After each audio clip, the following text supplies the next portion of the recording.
New Arts and Media Studios in Milwaukee. I'm Charles Purcell. This is The Log. Had a pretty good weekend. Enjoyed the International Women's Day March here in Milwaukee. Hope you went to an event. There were plenty of them around the country. We continue our fight here until we win. Look for some good news. Share a little bit of bad news. Ukraine, the economy, the continuing coup. And I just have to toss in a little bit of media criticism. Can't avoid that. I really think it's time for more disruption. I'm really happy about all the protests and the creative ways people are finding to let everybody know how we feel. That's all well and good. I think it's time to make the call. I think it's time to make the next step into disruption. I really do. And the boycotts. I'm giving you dates every episode on the various boycotts. But I kind of think we're past that. I'll continue to give you the dates, but I really think they need to be permanent or, well, indefinite. Permanent can come later, but at least indefinite. All right, well, speaking of that, boycotts. We are in the midst of the Amazon boycott, Amazon blackout, March 7th through the 14th. I've seen some other posts that say from March 7th through the end of the month. Again, like we always talk about here, this is a leaderless campaign. There are lots of different people doing lots of different things, and we're all jumping on the same dates, a lot of us, and that's fine. So you're going to find some discrepancies, and that's to be expected because it's a whole bunch of different organizations and individuals in one big old coalition. So that's fine. But a reminder, and I guess I was kind of remiss in mentioning this last week, because I don't really think about it much because I don't use Amazon. But it's more than just Amazon. It's Amazon Prime, it's Kindle, it's Whole Foods, which I completely forgot to mention. Something called Amazon Fresh. I don't even know what that is. I'm looking at a list here. Zappos, Ring, Audible. Oh, Audible is an Amazon too. Twitch is Amazon. MGM Studios is Amazon. Goodreads, Woot, whatever that is, WOOT, IMDb.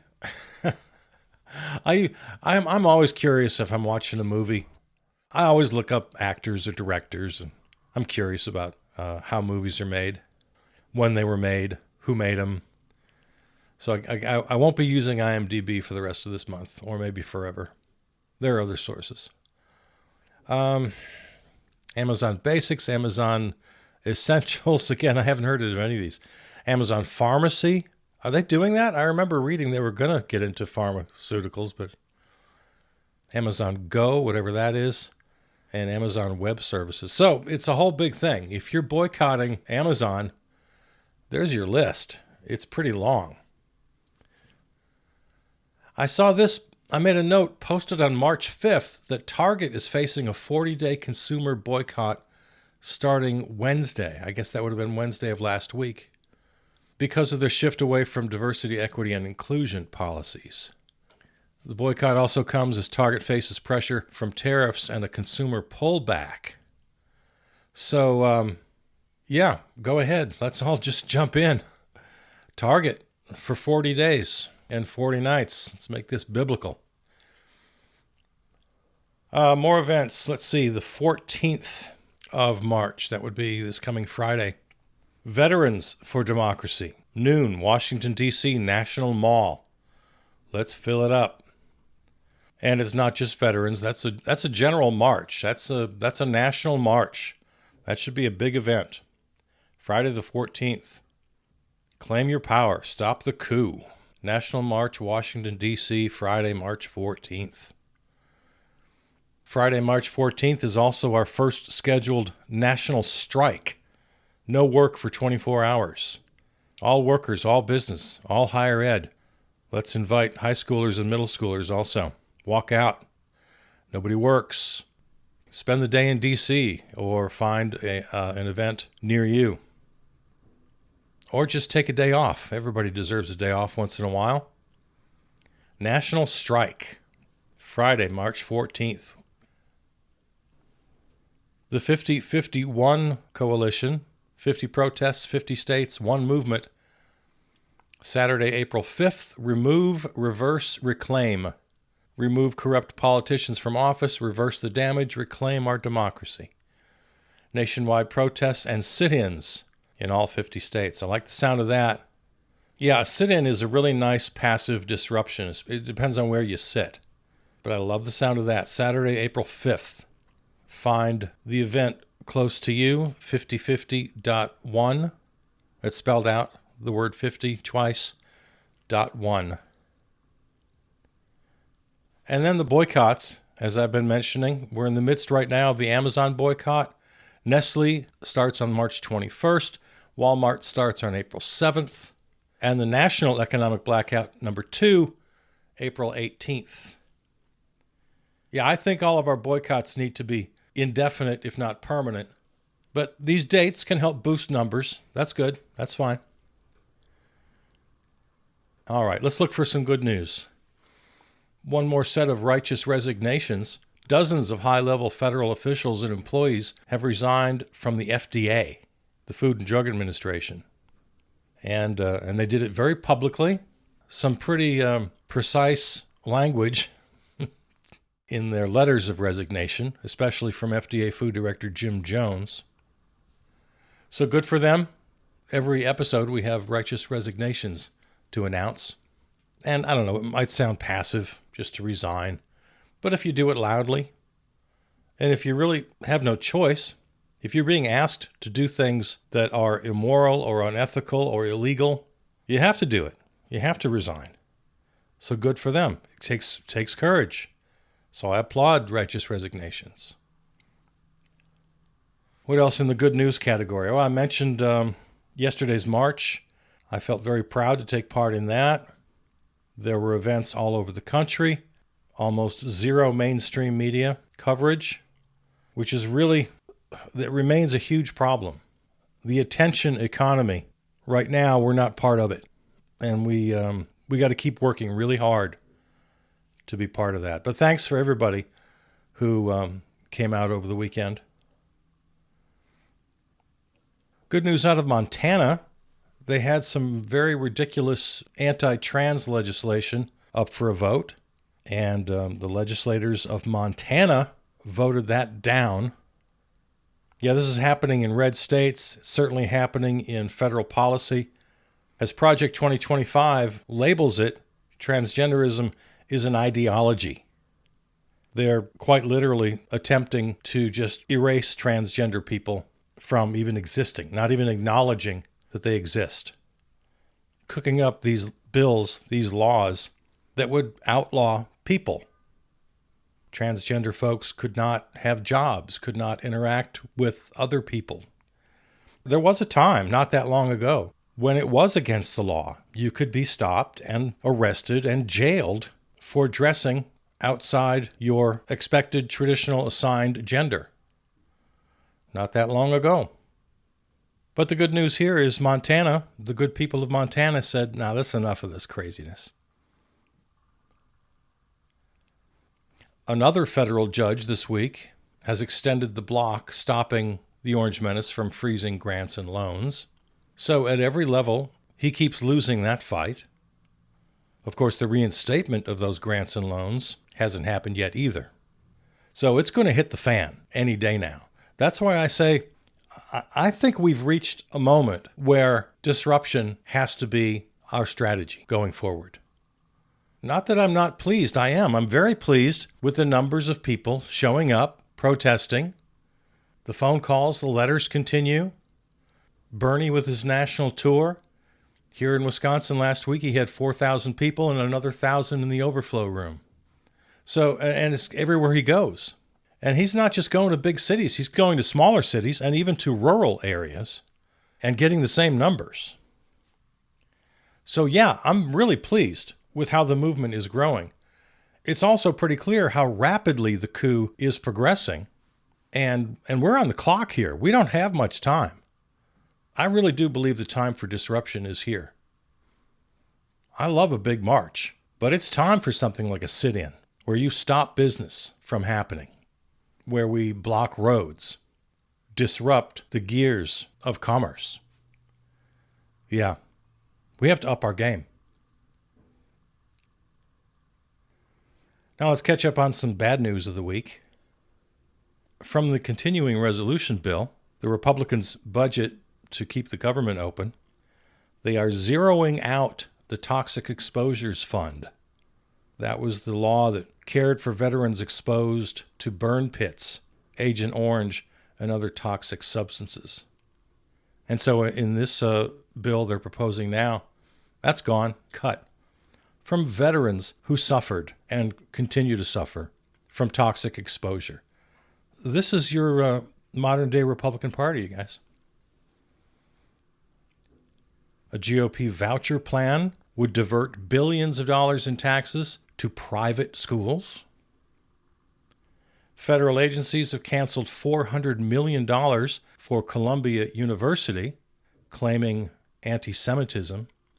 We talked about this at length. Just a reminder. All the righteous, I use that word a lot. It's a useful word these days. The righteous demonstrations against Israel and their horrible genocidal attack on Palestinians, completely legitimate protests that the right wing labeled anti-Semitic. You can't protest Israel in this country without being labeled anti-Semitic. You can't protest in support of Palestinians without being called a supporter of Hamas. The way they frame this thing is they just frame it in this whole pack of lies. And now, more than just rhetoric, well, it's been more than rhetoric for a long time. They were successful in ousting university presidents they didn't like. And now they're threatening the cancellation of millions of dollars already designated to Columbia and I'm sure to other universities. The State Department is looking to revoke the visas of any foreign students who appear pro-Hamas. Speaking of the State Department, they have plans to close diplomatic missions and fire employees overseas, so we're diminishing the good work of diplomats. The only mixed feelings I have about this is, I'll read from the article here. The prospect of wide cuts has already generated some anxiety within the Central Intelligence Agency. The vast majority of undercover American intelligence officers work out of embassies and consulates posing as diplomats. And the closure of diplomatic posts would reduce the CIA's options for where to position its spies. Jesus. See, this is why I keep talking about when we defeat the American fascists, we have to come out of this thing better than how we went in. I mean, is this the world we want, where it's just a given that our embassies are full of spies? So I guess we just assume that foreign embassies here in the United States they also have foreign spies. This is just the game we play. We can't continue this. Government lawyers are now being fired for representing the wrong clients. Eric Adams, mayor of New York, his cases, the Russian election interference, the Orange Menace classified files case, the January 6 cases.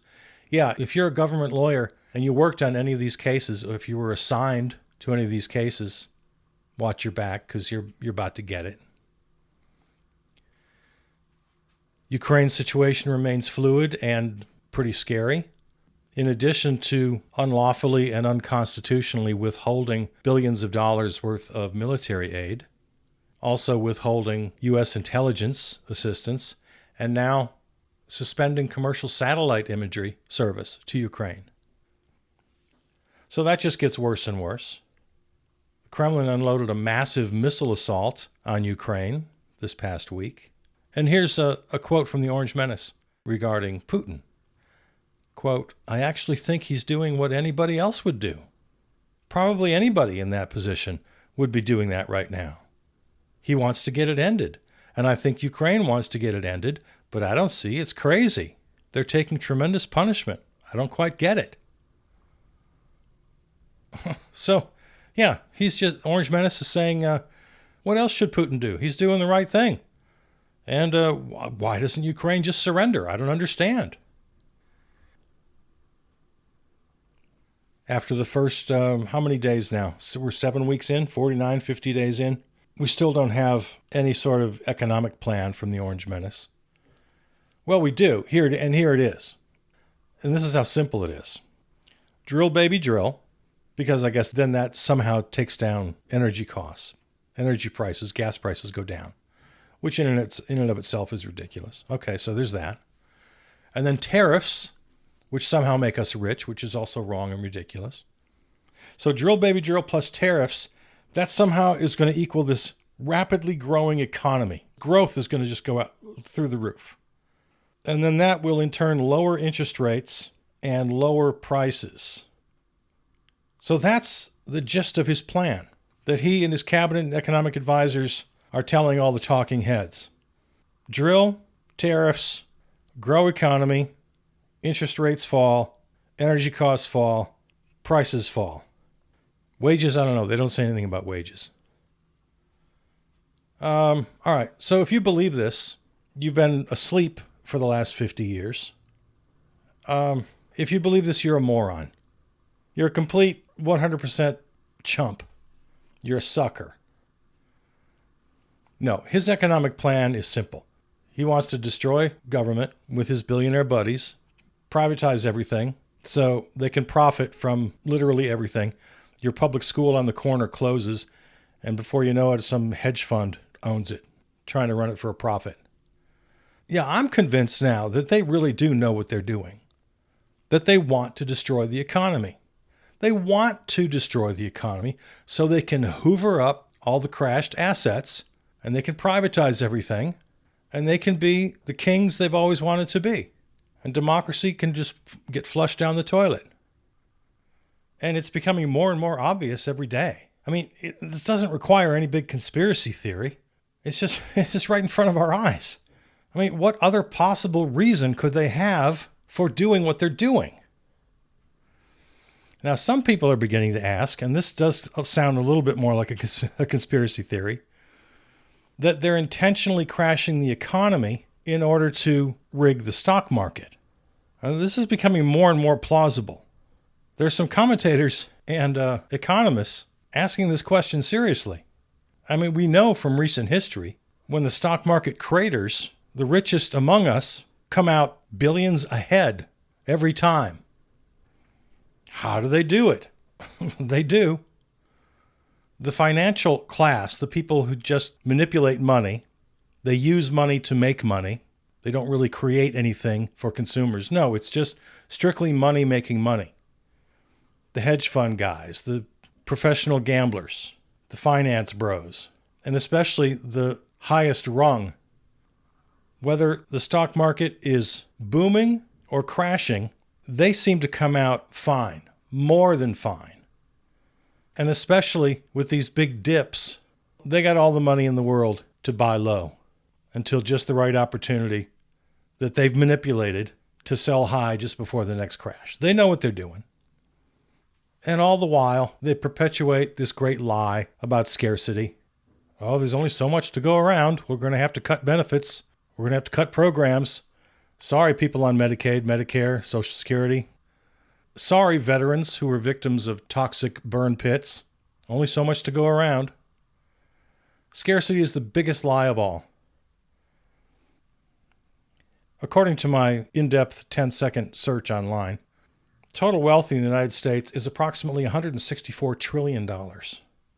Just out of curiosity, I divided that by 340 million, the approximate U.S. population. You know what that comes to per person? $482,000 per person. That's how much wealth we have in the United States. For a family of four, that's almost $2 million. And right now, in this moment at least, I'm not talking about this great sort of socialist dream where we redistribute all the wealth. Not that I wouldn't like that, but that's not what I'm talking about right now. I'm just talking about, imagine a system, any system, socialist, capitalist, whatever. I don't care. For the moment, just imagine any system that had outcomes that were just a little more fair. $2 million for a family of four. No, but no, we have 60% of families working paycheck to paycheck, one auto repair, one illness away from bankruptcy. while a handful of men hoard the rest. Come on. We got to come out of this thing better than we went in. I mean, the media just went ballistic over the tariffs story. Because, of course, that's what corporate media cares most about, and that's what Americans care most about, is money, because money is at the center of all of our lives. It's just the way the system has been created. So I don't blame them necessarily for going ballistic. Yeah, if prices are going to double and triple, if $12,000 are going to be added to the price of a car you might need. But yeah, corporate media was just 1,000% centered on the impacts of the tariffs on the economy, on the Dow Jones average. And yes, of course it's a big story. Big enough to ignore the Trump family crypto graft. Big enough to avoid the sick veterans who are going to be left out on the street because of cuts to the VA. Bigger than closing rural hospitals because of cuts to HHS? Is it such a big story that we ignore the renewed killing of Palestinians? The U.S. switching sides to Russia over Ukraine and NATO? Is it a bigger story than starving children, people needlessly dying from malaria because of the funds cut from USAID? Is it a bigger story than the continuing coup, the end of democracy, an operating dictatorship? Yeah, when the media focuses on one issue, by very definition of how they operate, they ignore the others. So an attack on democracy, a continuing coup, suddenly doesn't make the headlines? They have to maniacally and incessantly talk about money, money, money. And they can't find 30 seconds, 10 seconds to cover millions of Americans protesting in the street? There was zero coverage, none, nothing.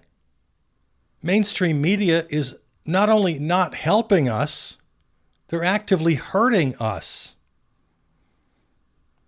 So, yeah, I'm 1,000% convinced that boycotts and strikes, they need to become permanent, especially the boycott.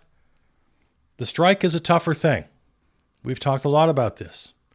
You're taking a great deal of risk. Get your house in order before you strike. I don't want anybody losing their house, unable to care for your kids. I totally understand how dangerous striking is. But at the same time, it's so vital. If you can do it, if you can get away with it, if you have a workplace that's not just going to boot your ass out to the curb, if you have a union already that can organize a little bit, targeted strikes, general strikes, indefinite strikes, it's time right now. Two things can be true at the same time. Yes, I'm very pleased about how people are taking an attitude of resistance. But as we've said, that word itself, resistance, may be a little too passive. We got to think more like revolutionaries. The boycotts have to be indefinite, wide-ranging. Targeted boycotts are fine, targeted strikes are fine. But anybody who can manage it, we got to make them indefinite and then permanent. And above all else, disruption. When I marched this week in Milwaukee, the permits were all in place. The roads were all blocked off. Cop cars everywhere. Barricades blocking the streets. Making a nice little path for all of us to march and beat our drums and chant our chants. Nothing wrong with that. It's great. It's not disruption. We got to throw sand into the gears. We have to stop work from being done. We have to stop systems. We have to get the attention of those who think they hold all the power.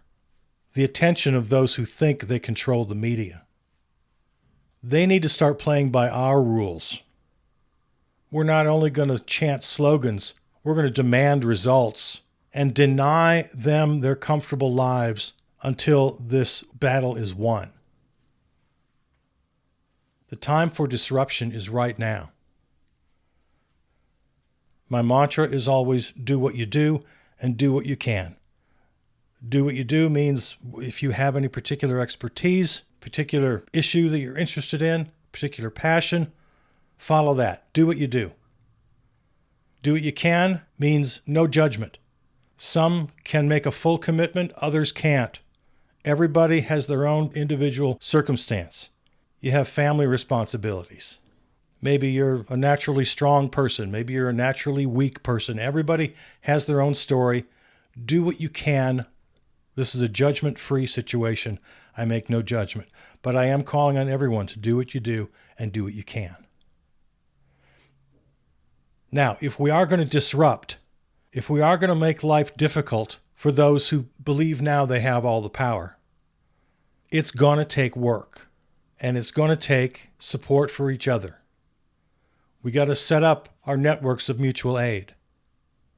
There's an organizational packet out there called the Mutual Aid 101 Toolkit, put together by Miriam Kaba and Representative Alexandria Ocasio-Cortez.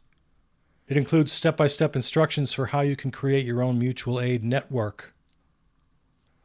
Check to see if someone's already organized mutual aid in your community. Check to see if you have an AFSC office in your area. That's the American Friends Service Committee. Check them out, afsc.org. afsc.org, the American Friends Service Committee. There are no barriers to starting this up. This can start between 2 people, and then 10, and then 20, and then hundreds or more. Because when it does really hit the fan, if we're able to successfully disrupt day-to-day business, we're really going to need to support each other in 100 different ways, with childcare, with elder care, with food assistance. Mutual aid has to work hand in hand with the political organizing, the marches, the protests, the rallies, the sit-ins, the teach-ins, the direct actions that stop traffic, that stop commerce, that stop normal business. If and when we have success in that regard, we're really going to need each other on the day-to-day. Like I said, 2 things can be true at the same time. I really am proud of the way we're hitting the streets, and we're protesting in a variety of ways, and we're participating in boycotts. But it's also true that as great as this is, it's not going to be enough. And we have to face that reality. We got to step it up. And we have to do it now. Because the Orange Menace and his oligarch buddies and his toadies in Congress are moving fast. All right, get out there, do what you can. We're in the midst of the Amazon blackout right now. All Amazon products, including Kindle, Whole Foods, Ring, MGM Studios, the whole family of businesses. We're in the midst of a 40-day consumer boycott of Target, and looking ahead, a big weekend, March 14th in Washington, D.C., veterans and others, National March on the Mall. And then, of course, the big national strike also on that day, Friday, March 14th. All right, hang in there. I love you. I'll talk to you on Thursday. I'm Charles Purcell.